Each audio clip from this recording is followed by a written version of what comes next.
સૌરાષ્ટ્રનું અગ્રીમ ગણાતું Gondal marketing yard વિવિધ જણસીઓની આવકથી ઉભરાઈ રહ્યું છે। માર્ચ એન્ડિંગના 6 દિવસની રજા બાદ આજથી ફરી યાર્ડ ધમધમતું થતા વિવિધ જણસીઓની હરાજી શરૂ કરવામાં આવી છે।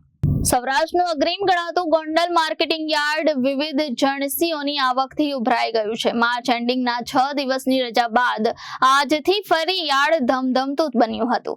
આજથી યાર્ડમાં વિવિધ જણસીઓની હરાજી શરૂ કરવામાં આવી છે। ત્યારે યાર્ડમાં ધાણા, ઘઉં, લસણ, લાલ ડુંગળી સહિતની જણસીઓની આવક થવા પામી હતી। યાર્ડમાં ધાણાની 2.25 લાખથી વધુની ગુણીની આવક નોંધાઈ છે। હરાજીમાં ધાણાના 20 કિલોના ભાવ 1100 અને 1900 સુધીનો ભાવ બોલાયો છે, જ્યારે ધાણીના 20 કિલોના ભાવ 1300 અને 2300 સુધીના ભાવ બોલાયા હતા। યાર્ડમાં ઘઉંની 70 થી 75,000 કટ્ટાની આવક થવા પામી છે। હરાજીમાં ઘઉંના 20 કિલોના ભાવ 470 થી લઈને 650 સુધીનો ભાવ બોલાયો હતો।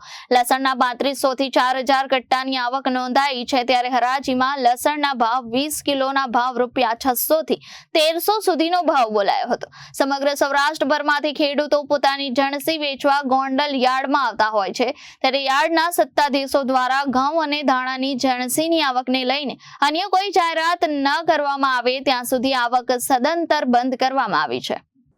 સૌરાષ્ટ્ર તેમજ ગુજરાતમાં અગ્રીમ ગણાતા ગોંડલ માર્કેટયાર્ડની અંદર માર્ચ એન્ડિંગની રજાઓ બાદ દરેક જણસીની આવક શરૂ કરવામાં આવેલી હતી। ગઈકાલે ધાણાની આવક શરૂ કરવામાં આવેલી હતી, તેમાં 2 લાખથી 2.25 લાખ ગુણીની આવક થયેલ છે। તેમજ ઘઉંની આવક શરૂ કરવામાં આવેલી હતી। ઘઉંની 70 થી 75,000 કટ્ટાની આવક થયેલ છે। ધાણાના 20 કિલોના ભાવ જોઈએ તો 1100 થી લઈને 1900 સુધીના છે।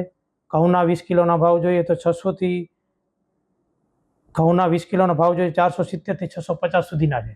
તેમજ લસણની આવક શરૂ કરવામાં આવેલી હતી। લસણ 4000 કટ્ટા આજુબાજુ આવક થયેલ છે। અન્ય જણસીઓની પણ આવક ઘણા મોટા પ્રમાણમાં થયેલ છે। લસણના 20 કિલોના ભાવ જોઈએ તો 600 થી લઈને 1300 સુધીના છે। Bureau report Janadesh news Saurashtra.